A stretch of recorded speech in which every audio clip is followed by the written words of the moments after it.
we need to remove ourselves from a Western system. It doesn't work for us. We need to create our own communities of wealth. I was even telling someone when they're like, I'm gonna go strike so that the government can give us jobs. I'm like, oh, girl. I love doing research on how the vendors came to Southern Africa, how we settled in Mapungubwe, how we were also part of the richest kingdoms back then in 1215, way before the Zulus came. Just so to let the Zulus know we were first. We were first. So we only dream to the level of our exposure. So let me make a real quick example. Look, there's a guy in the township.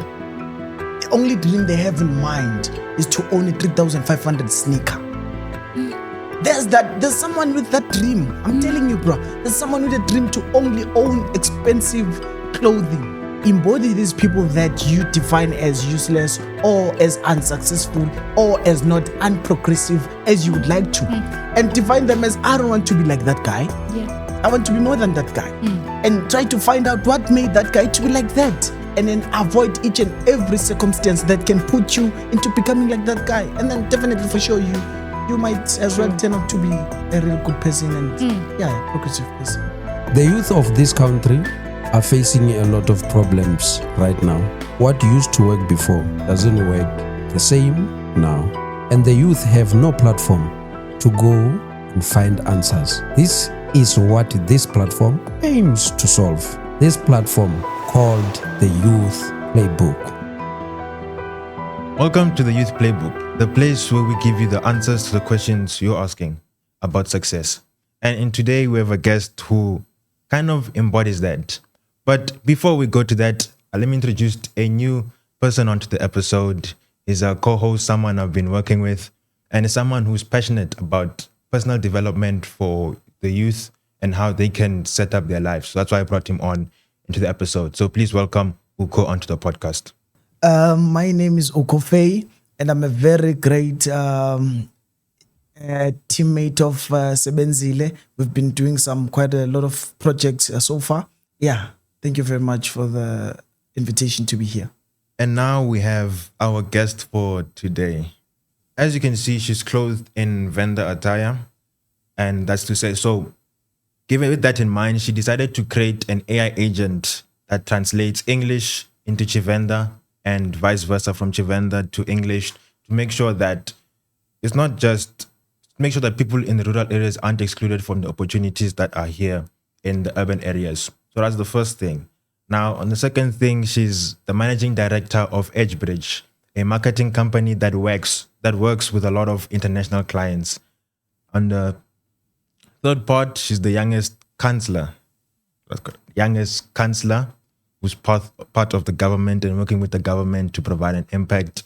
And fourthly, she is the first black-haired girl within a high school, which you can watch the first episode to find out more about how that worked, because her and Tlotlo from the first episode were in the same school. Please welcome Jessica onto the episode.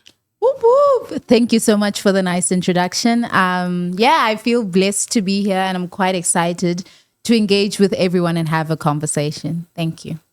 Okay, so let's start with the AI agent that you created. How does that work? What are you thinking around it? So the thing I noticed is that I'm from a well-off literate family.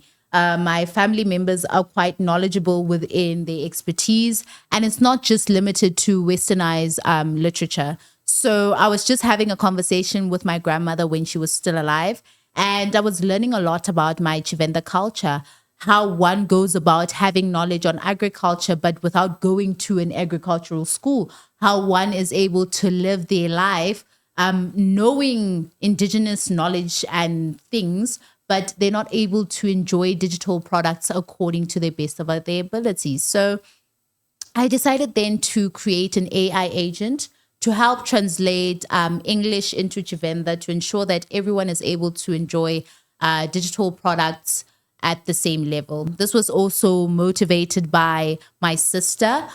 She's also a master's student at the University of Venda, and she was saying that some of the policies and things that you need to translate from English to Tshivenda and vice versa is quite difficult. So they are my motivation around creating this AI agent to ensure that everyone is allowed to enjoy digital products at the same level, as well as understand and interpret another person's language.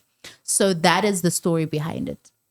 I think that's from the theoretical part, but someone maybe is asking, how does it, well, I'm asking, how does it work? How are you thinking about the actual implementation of it? How's that going? And let's say someone's asking then, what about, we don't have internet in rural areas, and things like that. So how's the implementation of it going? And what's your thought process around it? So we already piloted our project with another entity that we are in partner with. And we were able to get the crack basis of the piloting to showcase that we can create a translator from English to Tshivenda and vice versa. And then we were able to add indigenous knowledge from obviously medicinal and agricultural practices at Tshivenda to make people aware of how to go about indigenous farming and herbal practices. And then I spoke to a few other entities that have created offline and off cloud apps where you can still utilize it offline. And they were telling me about the process and how we can go about it. So that is still in talk. But we want to ensure that we're able to maximize the product for both urban and rural people. So we're working on the rural part where we want to ensure that even the people that are experiencing digital exclusion are able to enjoy this phenomenal app. Is it just Tshivenda you're thinking of? Because me and Uko, we speak Xhosa and so many different other languages. So how are you thinking about Accommodating. Accommodating Yes, everyone. yes. So for now, since I am currently doing my first year of master's, I'll have to focus on Tshivenda to ensure that the study and the blueprint in which I'm creating in my master's works efficiently. I already spoke to someone who's working in the city to incorporate Ndebele as well. So we are going into the Nguni tribes and we're going to ensure that we're able to accommodate everyone as we go. We also got approached by some entities so that we can even add Shona to it. So we're starting at home so that we can branch out, if that makes sense. So that is still in talk. Yeah. Good stuff. Okay. Yeah.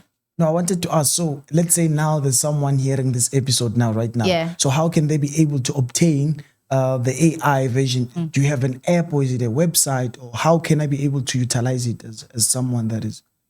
So for now, we will post it on our company social media pages so that people can access it. But we are putting it out there so that people are aware of the kind of innovations EdgeBridge is creating with other entities.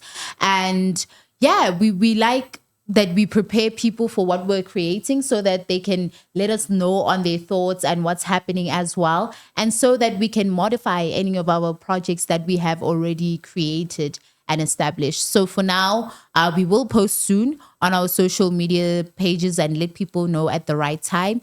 But for now, we are part of disruptive technologies, creating disruptive technologies one at a time.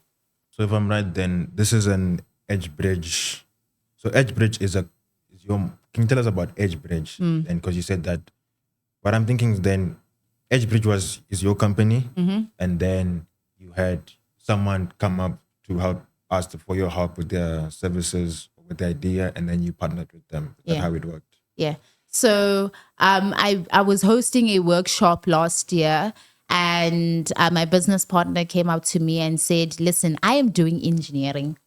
I don't know a living thing about tech. I can tell you about the foundation and architecture, but I don't know so much about tech. I have this phenomenal idea and I want you to make it work. So I was able to present it to him, the diagnostic report of how you can go about it in South Africa. But I said, if you want our effort, we'll need to be part of the project. And we were able to partner up because I've been pushing this project for so long and they saw our efforts and now we're working together as a joint venture. And it's actually Mapetane Innovation Ventures. And Mapetane was able to see, okay, Jessica is someone who's committed, and EdgeBridge is an entity that takes its clients seriously. So let's work with them. Let's continue this joint venture with them. And as we continued the venture, we were able to modify it, to change the name, because the first name was already hijacked. So we had to get another name as well, and registered on the right platforms to ensure that trademarks and everything is incorporated and no one is able to steal our idea. Because if you try and steal our idea, we'll sue you. We'll sue you so hard. Hey, yes, it's not going to be a joke. So yeah, that's why I'm also quite transparent to a certain extent about the project. But we were able to get it into the right place where it needs to be, so that it's not just another AI agent. It is an AI agent that will help South Africans in the near future code in their native languages. That is the whole point of this AI translator. It's not just so you can speak to an AI agent in Xhosa and then you'll teta lekada and it's all vibes. No, we want South Africans to decolonize systems and code in their native languages. How do you think that will help South Africa? We have a high percentage of non-literate individuals, including the elderly. These people are literally walking libraries, and we call them walking libraries because of the kind of knowledge they have. When we look at indigenous people and how they lived back in the day, Khoisan, our grandmothers, they were able to tell when to put in the seeds in the soil in order to get the right plant at the right time, at the right temperature, and everything is just fine. However, now that we have, I don't want to say colonized, but westernized our systems, they are now excluded from enjoying digital products. So in South Africa, you have 70% of individuals, because they know their mother tongue more than English, who cannot enjoy digital products sufficiently. Another thing is that they are also part of the way you're digitally excluded, and they're digitally excluded because they don't know how these Western systems work. So imagine if they had an advertisement, Air Telkom airing, Bona mama, ungabadala 250 per month for this amount of data, just 250. Okra, this capped means this in Xhosa, in Zulu, in what, because we put all those nice phrases and terms, but they don't understand what it is. When you ask people, what is data? Data ke data. They don't know what data is. They don't know what information is. They don't know what knowledge is. They don't know all these westernized terms, but they do know their affiliations in their native languages. So we wanted to create something that kind of accommodates everyone, and they're not digitally excluded because of their mother tongue. I also saw with even my experiences, because I used to live in the township, go Atteridgeville, and I had to unlearn English so that I can learn Sipitori. Okay, sharp. I learned Sipitori over more. Like, say, Majita, how nice it is. Sharp. My mom is like, okay, we're moving to the burbs. We move to the burbs, and we get there. Okay, so these people, when you have a specific accent and you still have your mother tongue, you sound a little bit uneducated and ghetto. Mm-hmm. So, okay, you had to unlearn Sipitori, unlearn all those dialects, and then have the sophisticated English accent so that classes society is able to recognize you as an intellectually indeficient person. So that you show like, oh, you're eloquent, you're all about that. So we saw, no, guys, this is so unfair to the amount of people that shouldn't be measured by one language, whether they are smart or not smart. Rather, we accommodate everyone. That's why I'm like, my mission with AI is to decolonize systems so that indigenous people and communities are accommodated. You touched on something I've been thinking about, right? In the sense of, we are Africans. Let's bring it to South Africa, right? How does and we're thinking about culture, the youth, then you have the older generation saying the youth of today, they're not like this.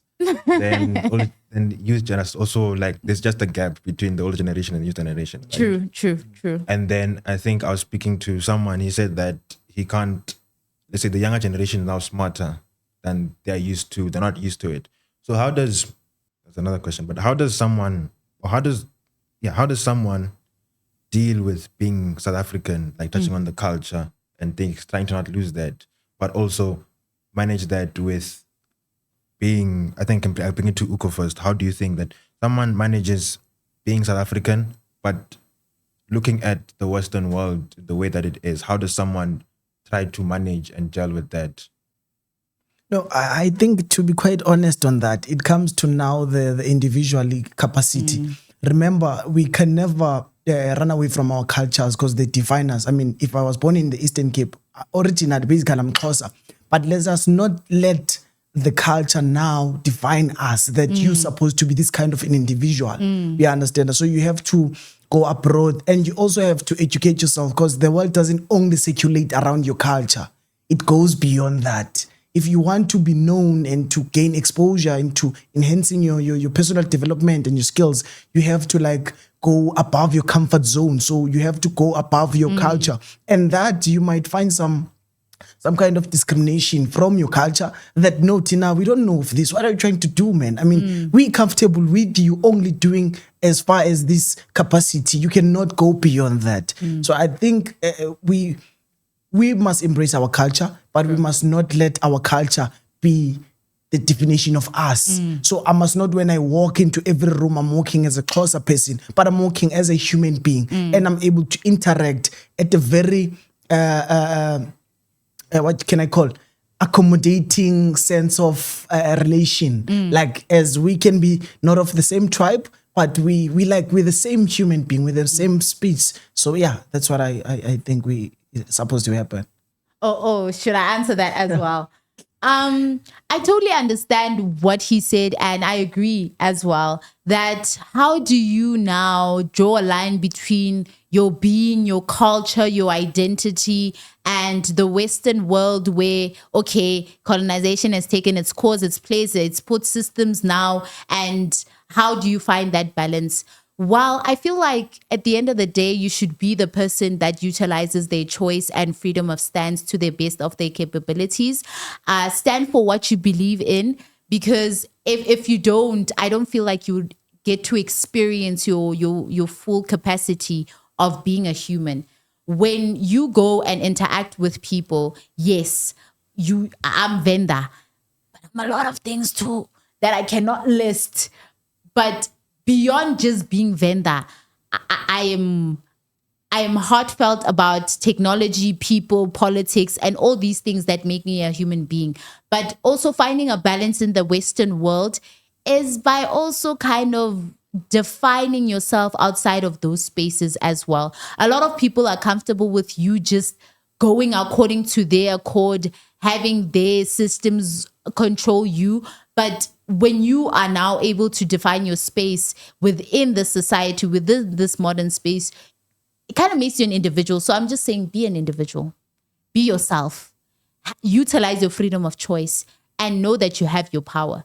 Hence, I am also part of this initiative called Growing Entrepreneurial Mindsets, where first our name was Growing African Entrepreneurial Mindset because it started as a conversation about Africa.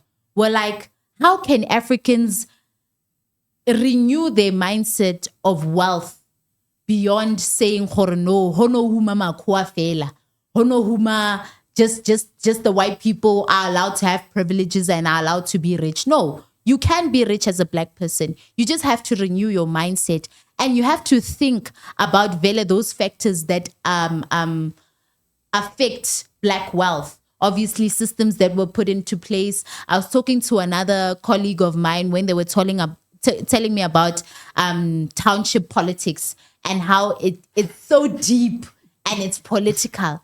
They were telling me that in the township, the reason why you don't see a lot of people with progressive houses is because when you do building at every level, you have to bring a building inspector, foundation building inspector, beams, building inspect, windows, building inspect, door, building inspect, roof, building inspect. Every single level of the house, you bring a building inspector. They take time. They don't come at time. That's why some people in the township even end up giving up on building, because it's like, how? I'm logging in this call. I'm calling you to come and inspect, but you're not coming. So those are the things that people need to think about as factors that affect Black wealth. That we need to remove ourselves from a Western system. It doesn't work for us. We need to create our own communities of wealth. I was even telling someone when they're like, I'm going to go strike so that the government can give us jobs. I'm like, oh, girl, start a business, sell hair, do something. I watched a TikTok video where this guy who said he opened a bakery school. He used to sell scones. Wake up at 4 a.m. By 9, he made 800. I'm like, well, now you make more money than someone at an office must. People undermine those opportunities that are available for us. And they think, Corey, no, business, there's a way to it. Nah, guys, wealth does not have a formula. Try all formulas. Perfect. Can I also just like to ask or add or comment onto that? I hear you that you're saying that they must focus on starting businesses and becoming entrepreneurship. But we must also not run from the fact that in the township, mostly, we know the business that are always functioning. It's like selling magwenya, selling hair and stuff. But what's your take now on having the business literature and the financial literature to make sure that in the profits that you get from your business, you're able to use them progressively into building your business? Because we know, I mean, we lived with them. Some of them, they have very functioning businesses. After I told her that 1,000 rand, he goes to the corner, he buys alcohol, he does all that stuff. Not all of them though, but most of them, he buys a gin that costs like 1,500. But that person is actually wanting to be a very successful businessman. And what's your take on that? My take on that is, I also had a workshop where I was teaching entrepreneurs on how to log every single business expense and profit you have made so that you track your money accurately. All you need is an Excel sheet. All you need is a book log. Log every single payment so that you hold yourself accountable. I can give you all the tips and tricks in the book, but if you don't start by holding yourself accountable, you will remain poor. You will stay poor, you'll stay stagnant, and you'll blame God, you'll blame Baba Tagati, you'll blame everyone. Everyone will be at fault except for yourself. So number one, you have to start by holding yourself accountable. Number two, part of my manifesto as PR Ward Councillor of 43 and also Ward Councillor of 101, I said that I want people to work within their wards. It is easier when people don't have to spend transport money going outside of their cities and towns and going to work elsewhere. So I was speaking also to the deputy executive mayor where I said, there are a lot of solar energies that are not obviously reaching their end of the bargain by rain fencing emerging SMMEs. And what is the mayor's office doing about that? And he said, we'll talk about that as soon as possible. And then another thing was that I also said at the city, what are we doing about these grant funding places that are not keeping the end of the stick? Because when businesses are starting to make money, number one, they need to expand and grow. As they're expanding and growing, those things are expenses. You see, XK for expenses. And then as you do that, you need to understand, okay, there are these grant funding opportunities that are given to me by the government. However, they're not meeting their end of the stick by helping people with funding opportunities. But if you are a progressive business that has a really good credit history, you can apply for these exempted grant funding opportunities where it acts as a loan and you pay it back, but according to your capabilities. Because, okay, lira dipako say more than 100 in a month or in a week. You're going to need the staff. You're going to need capital. You're going to need especially human capital. Another thing you're going to need is administration. Reka dipaloni tse 50 and all of that. Running a business costs money, but you need money to maintain it. So that's the kind of advice I would give people. That when you get your first paycheck, bite your tongue. Don't go kwa mama mama reka koto. No, hold your money because you need to hold yourself accountable. Trust me, those moments that you stop spending, you will reward yourself.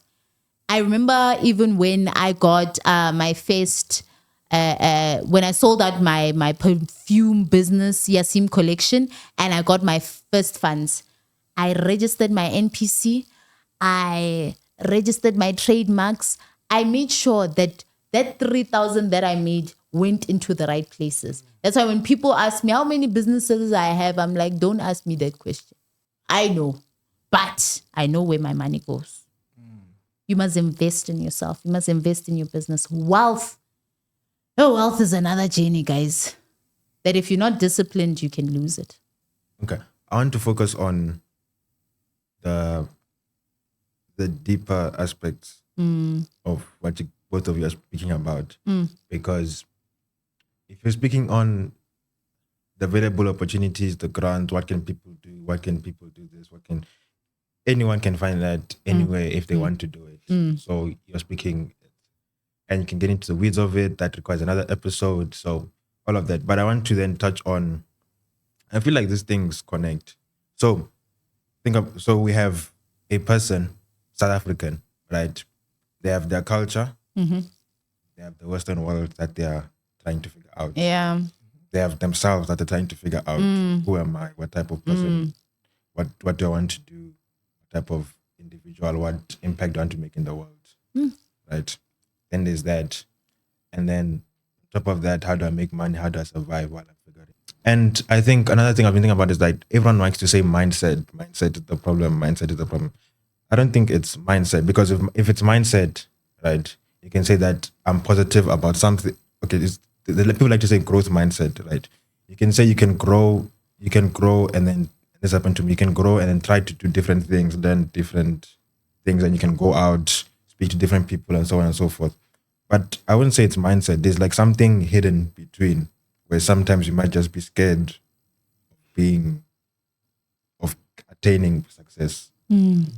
So in all of this, what are the internal battles, internal things that you have to work through and get past? So essentially, how do you then become, like you're saying, that individual? How do you become that person who's able to say, I'm this type of individual from this place, this is my culture, but in the Western world, or in the world, essentially, because not just the West, I want to do this. No, that is a very important question. And I feel like we're touching on a very important topic as well.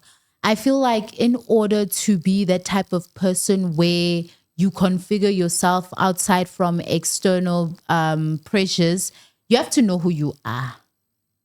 You know, it's a lot to say, you're trying to figure yourself out. Hey, what?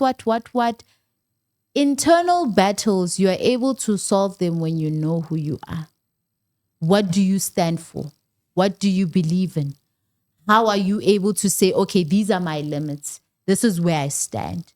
Because you can't do internal work without knowing who you are. And you can only know who you are when you journal. When you're able to say, okay, these are my thoughts. Let me read my thoughts for once. Okay, yes, I say, I think for you. Like, you look at your journal and you're like, yeah, girl, why are you so dark? Why do I feel dark? What is lamenting on my soul? And then you try to run back all the things and you're like, oh, Kaba, that teacher back in high school once said, hey, I'm too black to succeed. And I carried that with such resentment and I didn't see, that thing affected me, you know. Sometimes also go to the psychologist, guys. We are part of the modern generation. We don't have to listen to our parents sometimes. Listen and take advice. But when you become dala and you feel like you need psychological help, go. A lot of black people, and as a black person myself, you know, sometimes you think you are normal up until you go consult and you're like, Mara, no, man. Hey, no, hey. Hey, there's something going on, hey, you know. And when you're able to solve all those problems, that's when you can have that stoic mindset and stoic capability of, okay, no, I don't want to spend money. Okay, no, I'm not going to go groove, because if I go groove this weekend and I spend that 7K, where else I could have used that 7K to go to Durban and go to this thing for networking and coming back the same day. Already I would have saved 3,500 instead of spending 7,500 at the club. That's much easier, but only when you have done the internal work.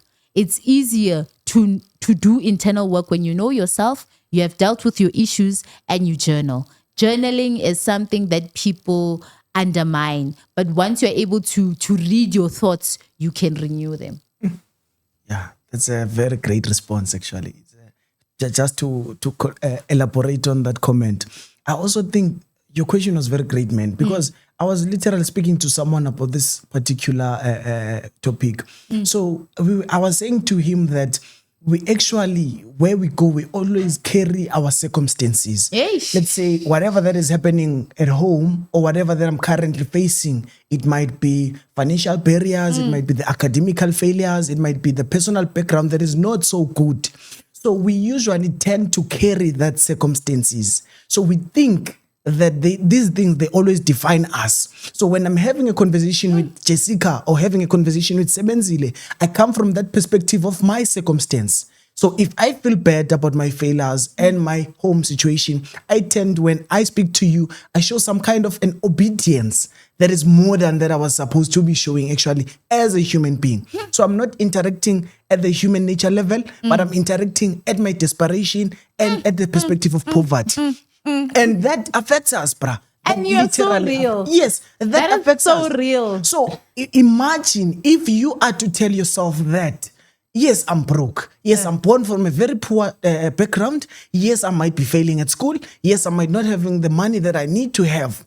But I'm not that person. That doesn't define me. It's just a circumstance or a situation that is happening at me at the current moment. But in a matter of time, that shall pass. I think that is why that you see now when people grow up, they say, hey, when I was young, I was a very shy person. I think you were not a shy person. You were just having some kind of circumstances that were happening in your situation that prevented you to act and speak so confidently about yourself. So I think that's also something that we have to let go. So your home situation, you didn't choose to be born where you are. You didn't. I mean, that's the product of your parents' work or whatever choices they took in life. So when you should always know that you enter the rooms, you enter every field that you want to with the confidence that you're not determined by where you come from or whatever situation that is happening to you at the current moment, because that's just a matter of time and it will pass. And it will definitely pass. True. Yeah. Oh, I like that. You are right when you say some people speak with their circumstances, right here. And you put it beautifully, hey? No, that was a good one. That was a really good response, hey? And I'm going to use that. No, that was a beautiful way, because sometimes you're able to say it, hey, but in English, the words, hey? Gotta copy and paste. Plagiarism. Yo, you killed it. Yeah. Colin, you killed it. I was listening to you. I'm like, yo, this is not a. I'm like, it's helpful that's a podcast, because these are the type of thing that I shared. But I was like, in my mind, I'm like, hey, this thing must be done on the side where we're able to answer and things. Yeah. Yes, are you a life coach? No, I'm not. You must be a life No, coach. I just like to read books. So that's where That's you really good. get, And I'm like, there are things I want to ask and just enter and be free and just. But that's also what I was touching on. Well, that is not sometimes not about mindset, because people say it's mindset. Right? There's a hidden layer behind the circumstances, right? But then it's not the circumstances. It's the fact that someone is living in those circumstances every day. So the environment they know is just that environment, right? So you find that people say, you have a growth mindset, have a positive mindset that pushes you and that grows and that. But behind that, the world I know, the cage around me is the cage of the circumstances and that feeling of like, I can't do this because this is the thing that I've lived and it's the only way I know how. So you're locked in something much deeper than a mindset. True. Because you can change your mindset, that's right. But within mindset habits, there's a much deeper thing that's locking you in because of the personal circumstances that you grow in. And so that's what I'm thinking of. How do you build that out? It touching on identity when you're in a circumstance every day where you just get to the point where you've been trying, but you haven't gotten anything. So like, okay, then I'm not like this, I'm not like that, because of trying so many times and not getting there. People think that you can build Rome in a day. That's why they want to give up, because they think you can just build success in a day. Listen, when people ask me, how many entities do you know are within your business association's network? I'm like, I cannot tell you because I've been building EdgeBridge. And it had a different name way before EdgeBridge. So people need to understand that success in life is a process. It's a journey. You have to be patient with yourself, and you have to know the future plans that you want for yourself. Having a vision. The reason why I love the Bible so much and it has so much wisdom is because it was like a vision, and how vision and wisdom need to align. When you have those two aligned, you are fine. Your external barriers, your what, because even when you look at the people that are mentioned in the Bible, about Job had wealth like crazy. Up until one day, God was like, no, I want to test this man. Is he really a faithful man? And then took his children, did not take his wife, took his wealth, took everything, and left Job. So, and then after taking everything, Job was not emotional. That's another thing I love about the Bible. And that's why I like telling people that even if you hate someone, one day you will do business with them. Do you think these politicians like each other? No. But kawanike business, you are forced to be cordial and professional and have etiquette. So with that being said, I am trying to say that vision and wisdom will take you very far if you are in a circumstance and situational context where your realities don't match with your vision. It happens. Yes. You even see with this gospel artist, Takindo, he was telling us back in the 2000s, he's like, bruh, when people see me wearing suits, they don't know I used to sell tamatis at the robot. That nigga, bruh. He's like, I used to sell tamatis. I know how ripe a tamatis is. I know when an onion is fresh. He's like, listen, I used to sell tamatis singing at the robot because I believed that one day God will hear me. So you have to believe that one day my day is coming, and it will come very soon. But by having that stoic mentality, just because your reality does not match your vision, it doesn't mean you mustn't keep dreaming and having visions. God said he will bring an end to the proverb where young people do not see visions anymore because of their circumstances. The Israelites, those niggas were poor, bruh. Yeah, they were so poor, like it was bad. And they didn't listen as well. So they saw a lot of things. But you can see that they still attained to God's promise without even seeing this God, because they had a vision of what the promised land looked like. No, it's literally fact. And also, there's a saying that I once read. It says that we actually dream to the level of our exposure. That's deep, bruh. Because you're mentioning something about a cage, that someone is in that cage and stuff. The cage, which might be the environment. So we only dream to the level of our exposure. So let me make a real quick example. Look, there's a guy in the township. The only dream they have in mind is to own a 3,500 sneaker. There's someone with that dream. I'm telling you, bro. There's someone with a dream to only own expensive clothing.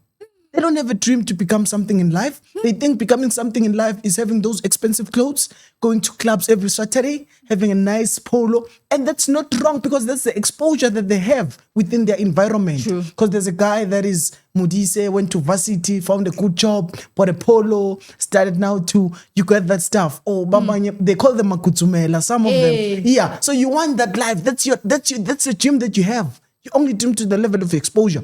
But now it then comes to, how do you then if you in this bad environment and then you want to make it in the terms of Western side and whatsoever. And then now it comes to your character.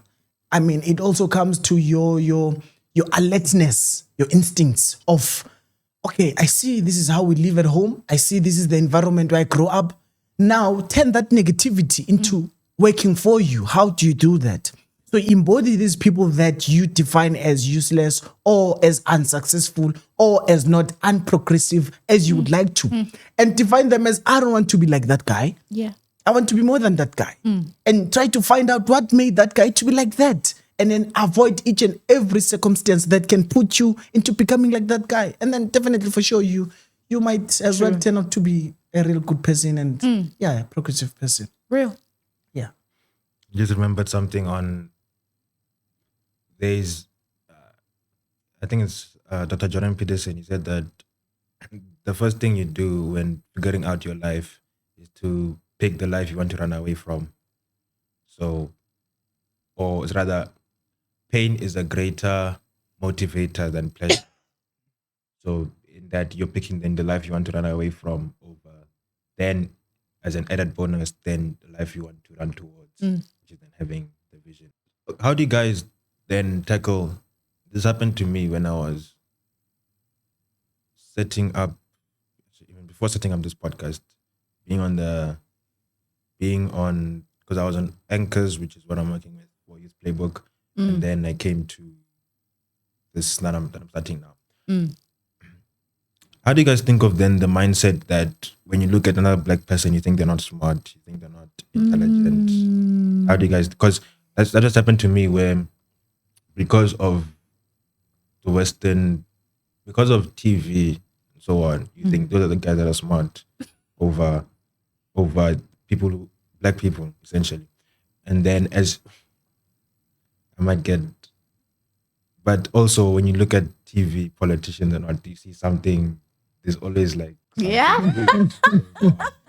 so then there's that mindset that not as smart as you'd think, right? But then it's only being within these rooms, within different places that you see that, okay, a person is a person, or it's just like the outer shell, the color. The person inside, then they have different, they're smart. And then this also here, this episode is another embodiment of that. So how do you guys think about that and deal with it? I think we just have to be kind to each other. Real. We just have to be kind to each other. That is so Because real. how do we define smart? That's the problem. We have to start there. Because remember, I might know something that you don't know, and you might know something that I do not know and know it better. So does that make you smarter than me because you know something that I do not know? And does that make me smarter than you because I know something that you don't? So that's the question. And then it also comes to now, we live in a society whereby smartness and intellectuality is defined by how able can you express yourself in English. Let's not run away from the fact. Because there are people that can actually, like as you were saying, that there are indigenous people in the rural areas that like in the olden days, they can literally tell you this is the right time to plant this.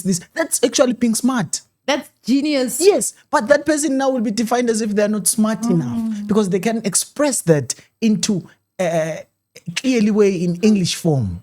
So that is something also that is very, very very, very bad. So I think we must move away from the fact that we define smart as being able to express yourself in English very clearly. Yes. I think it's a matter of just being kind into each other and know that someone always has something for you to learn from them. And there's no one smarter than the other.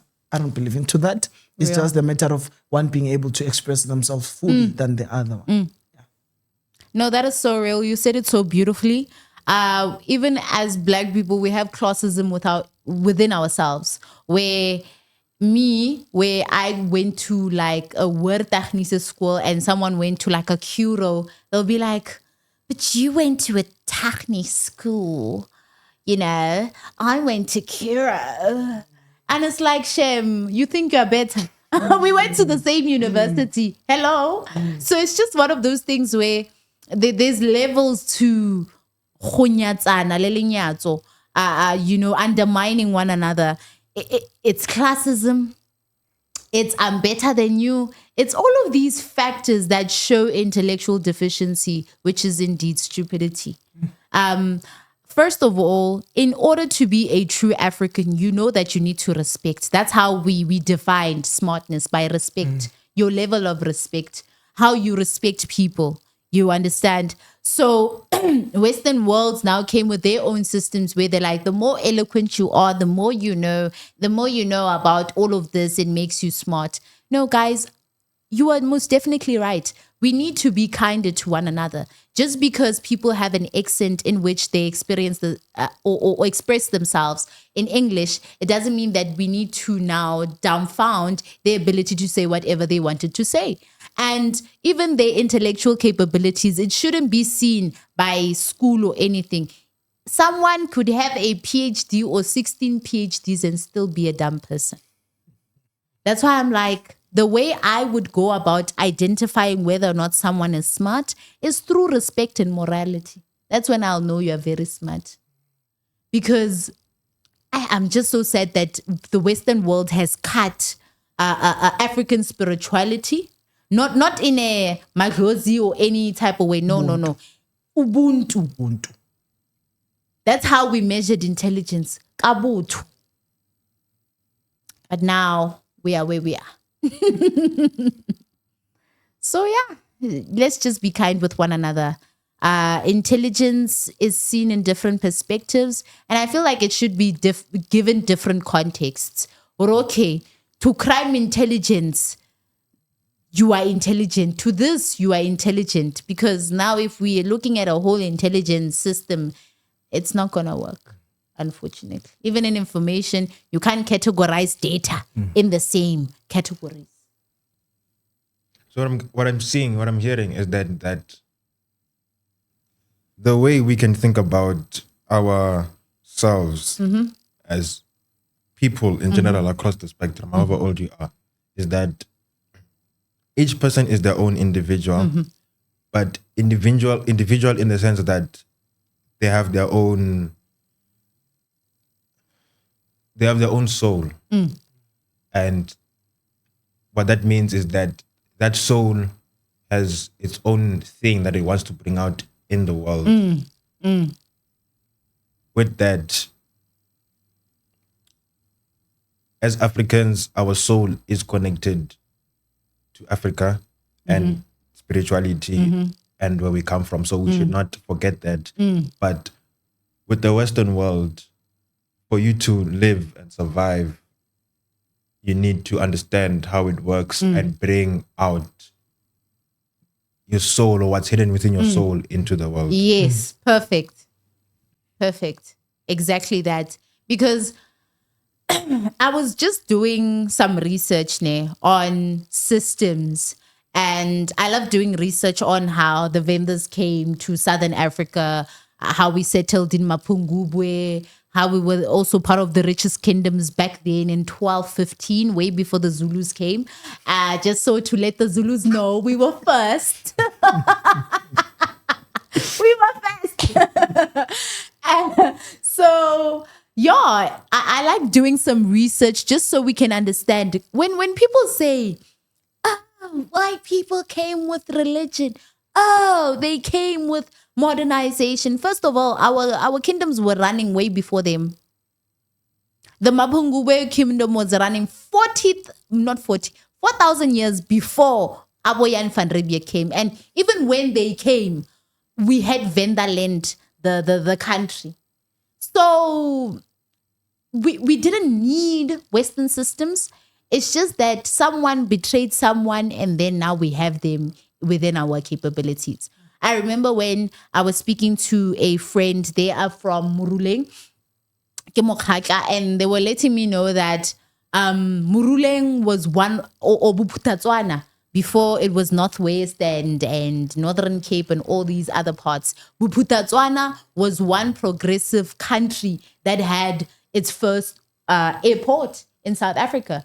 And then, obviously, when they said, oh, let's bring one South Africa, ANC, someone fought, and then history, politics, and all of that went about. But it just to show that our systems and things that we have placed as Africans have always worked for centuries, but we disagreed that one time and it led to our demise. So I feel like if you're trying to configure yourself in the Western world, yes, configure yourself with your your soul, with your power, with God, with everything that you can utilize, but be a smart person that does not ensure that they are part of the system or statistic. I always tell my mentees, never, ever be unemployed. Ever. I don't believe in unemployment. There's no such thing. The government doesn't care. Be real with yourself. There's only so much they can do. And it's so unfair that I say the government doesn't care, because when you look at some public servants, they care. We tell this, we tell that. You have a conversation with, you see what these people care, but they don't hold the power, and it's a team. But the people that are able to vote out for whatever that impact and cause was supposed to do, it has a cause and effect. Yeah. Okay, you brought something. Just to close off, right? Yeah. Power is a game, right? And you need a certain way. Power is a game, right? And you need to and power is just essentially how you influence other people and all of that, right? Now, to play the game of power and to be a good person, those are two different things, right? So this is politics, government, whatever. Yes. Right. So what do you guys think then about, okay, let me just say what I've been thinking, right?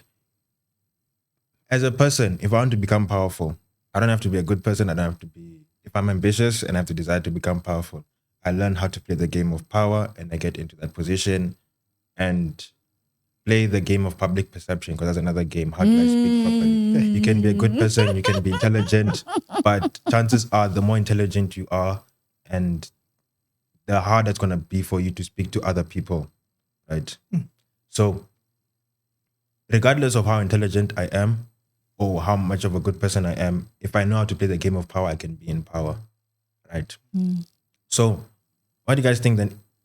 Regardless of whether the good people, we can set up a system where we say we're going to reset and then the good people are going to be the ones in power, right?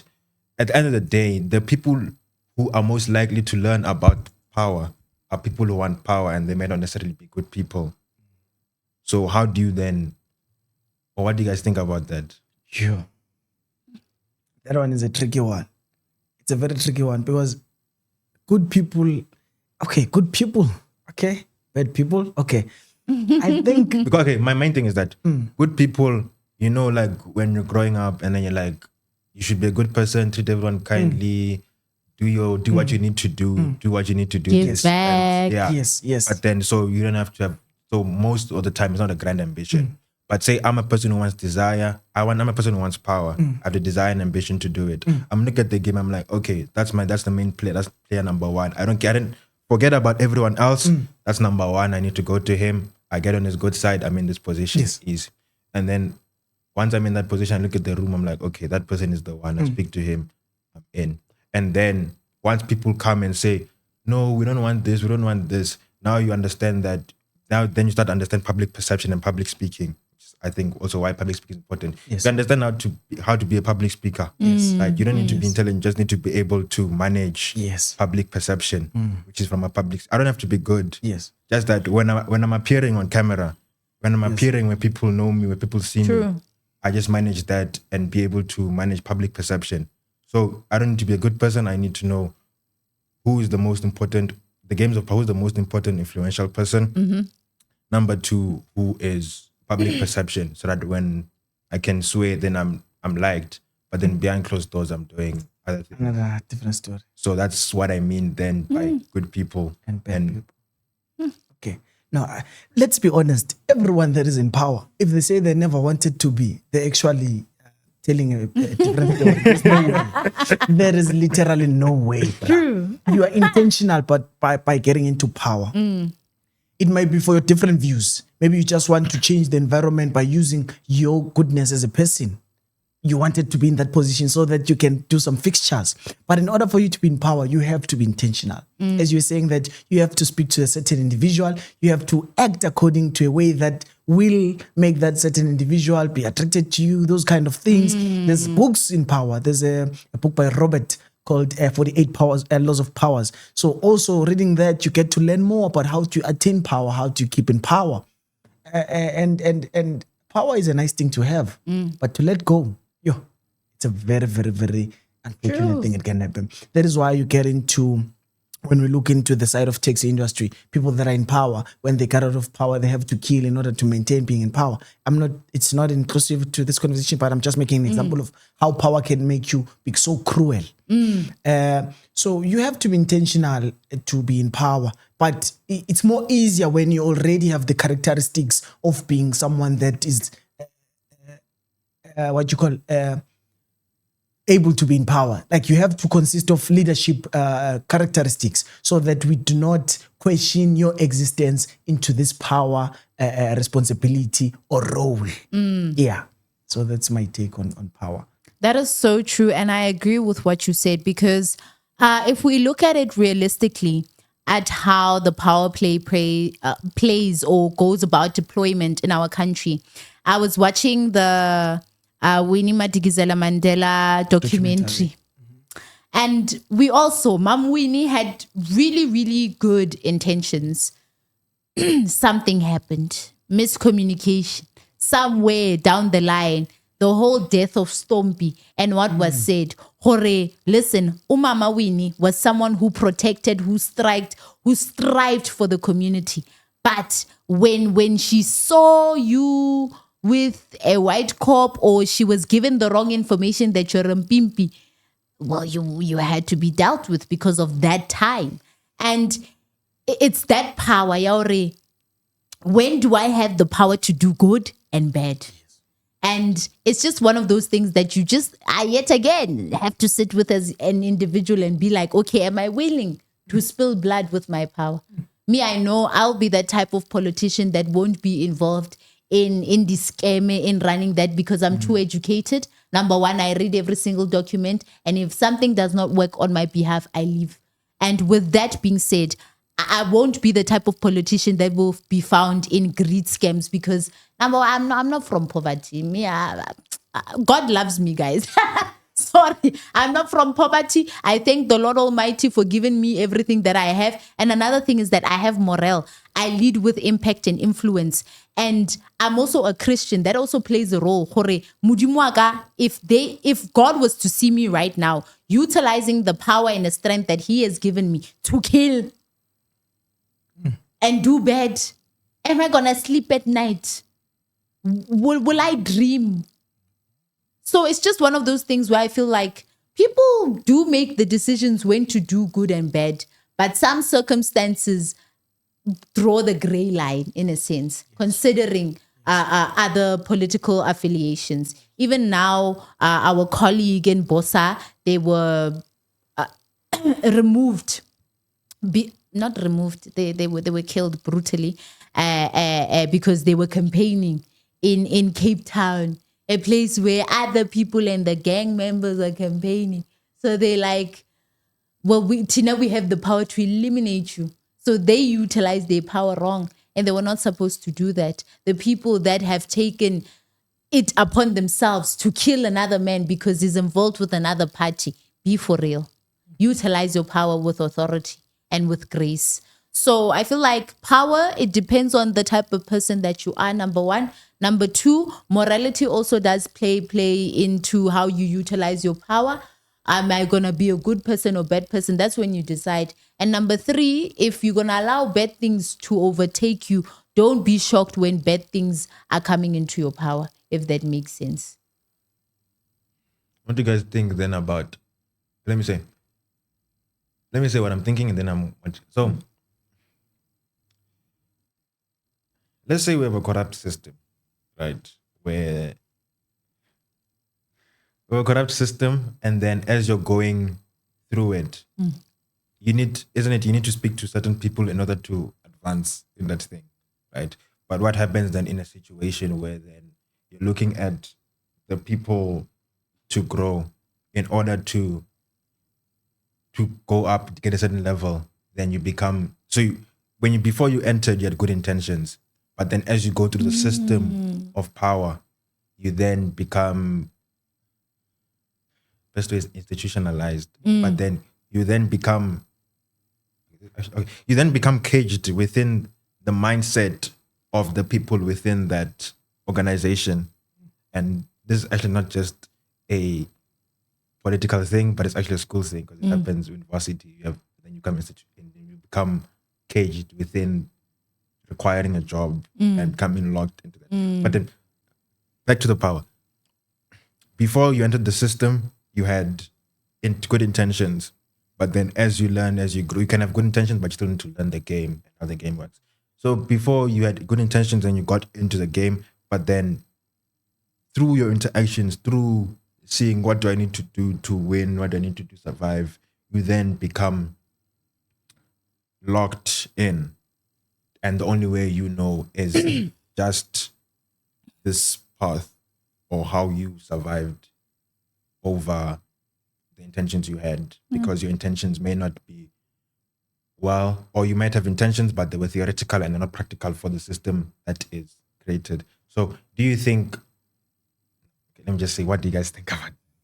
For me, I'm going to use a really good analogy. So when a woman is in an abusive relationship with a very rich man, they always tell her, oh, have your money in offshore accounts to ensure that you're able to secure your future for you and your kids if you have kids with this married person. And then the abuse carries on for years up until you're like, okay, I've saved at least 50 million overseas somewhere, and it's been growing in a tax-free account, and I've been getting compound interest, so I can divorce this brokey because he doesn't have 50 million. Okay, you divorce this person, sharp, you're able to live well. So what I'm saying is that when you see you are in a corrupt system, you must have a contingency plan.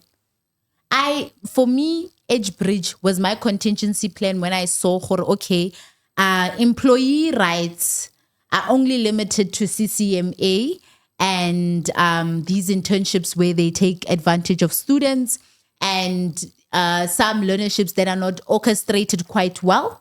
And if I don't create an outlook for myself for prosperity and wealth, I might be part of the statistic. So I saw, as I was going from job to job to job to job to job to job, I might as well create something that has my talent and I can manage. And it's a contingency plan. Even if you're involved in a crime loop where, or a political syndicate where you are required to abide by the rules and regulations because baja ka corruption, having a contingency plan. Rather you give your resignation in a year's time than 10 years down the line they kill you and your family, or you go to jail for 30-something years and you're a 60-year-old grandmother there. You're going to die in jail, and it's going to be so sad for you because you didn't want to have the contingency plan and utilize your power before it got bad. So yes, I'm saying, rather you monitor the environment, see how you can live without having impact on yourself and your family. Because people that have power, I'm going to leave it there. I'm going to leave it there.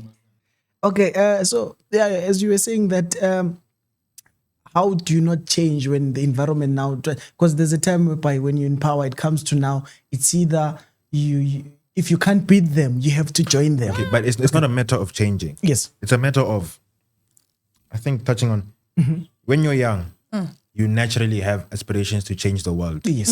But most of the time, you need to implement them, and there's already a system in place. Yes. Right? So you need to learn about the system and learn what needs to work, how it works. Yes. You're staring at the abyss. Yes. Which is the thing that but in turn, it's also staring at you or changing you. Yes. Right? Yes. So my question then is, my thing I'm putting out there is, you're going into a system, you're learning about the system because you have to move through it. But in turn, that system is also changing you. As a person. And then that might get to the point where you're locked in that specific way of thinking because it's the only way you know how to survive. That's the thing I'm putting out.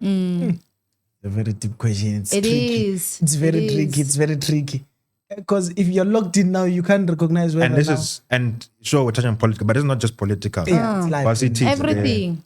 Everything is there Yeah. where you get locked in because you're learning about the system, but it's also looking into you, Into or it's you. also Yeah. affecting you.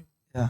I don't know how to answer it, bruh, but I can just leave these words that they say when I was young, I wanted to change the world. But as I grew up, I wanted to change myself. And when you change yourself, you basically also changing the world. Because when you change yourself, you're changing the people that you're with and whatever the case might be. So I think it's a matter of having faith that if you don't go with something and there's corruption or whatever, you're like, I won't indulge into this. This is Real. not me. My Real. ethics and values are in this. That is so If real. I have to lose this, it's fine. I'll lose the opportunity or this position. It's fine. I'm more than willing to. But I have faith that if it was God that put me into this situation, I might as well as come back stronger and more of the person that I was before I was dismissed on that particular position, because I didn't want to indulge into the corruption or into the bad ways of the system. True. Okay. So then parting words from you.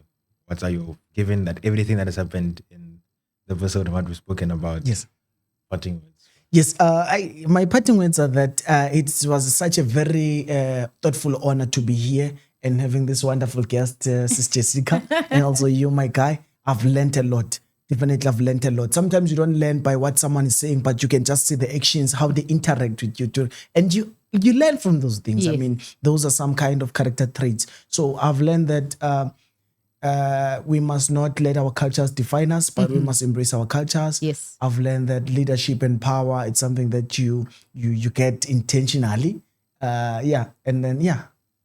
And I hope that the viewers are watching with very open minds and they can be able to grasp more and learn from this content. Thank you very much. Most definitely. Those were beautiful words. Thank you for inviting us. You know what? This was really nice. I wish it was much longer because we had so much to say. But it is I, Vitumelo Jessica Lobai, Managing Director of EdgeBridge and part of the board members of GEM, Growing Entrepreneurial Mindsets, that's hosting a workshop on the 8th of August. So my parting words are, don't let your schooling get in between your learning, and always make a difference in the world. Don't leave the world as a boring person, and create impact and influence. Yeah. Thank you for that. I hope you guys enjoyed the episode. I think for one, all of us here, we enjoyed it and gonna inspire more conversations personally on our side. So, but I hope you enjoyed it. And with that, I'll leave you with that. So stay tuned.